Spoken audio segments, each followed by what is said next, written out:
Tapos na tayo dito sa Batasan. Bali, papunta na tayo ng North Fairview.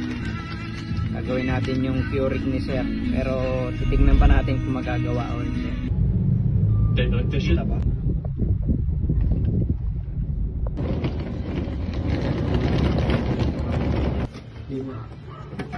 Curing 110 sa 220. 10 pa rin. Okay.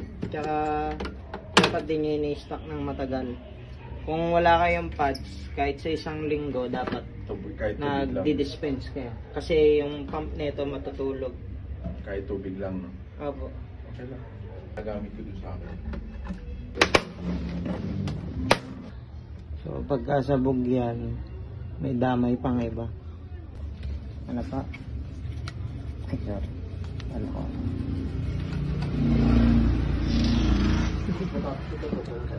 Sumasabat ka sa bahay. Operahan muna natin. Magtatahi muna tayo ng mga nasunog na linya. Kunin lang natin yung magnifying glass kasi matanda na tayo eh.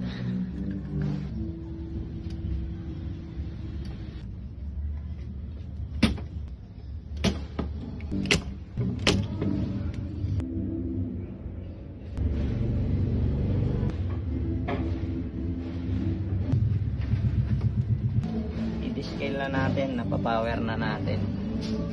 Anong kahalaga ng discale sa copy machine?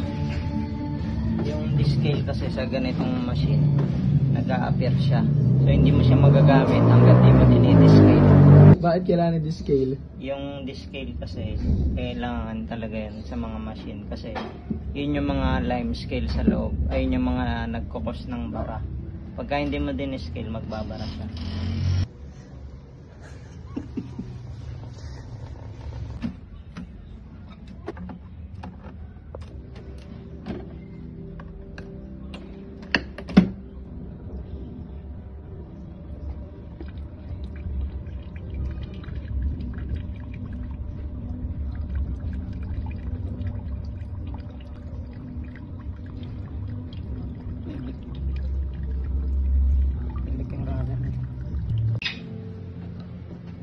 Okay na.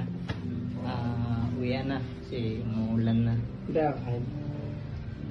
Mamaya. We're done! Tapos na. Ali, pauwi na tayo. Mag-day off muna kami bukas. Kasi kailangan na namin mag-inom. Ay, magpahinga pala.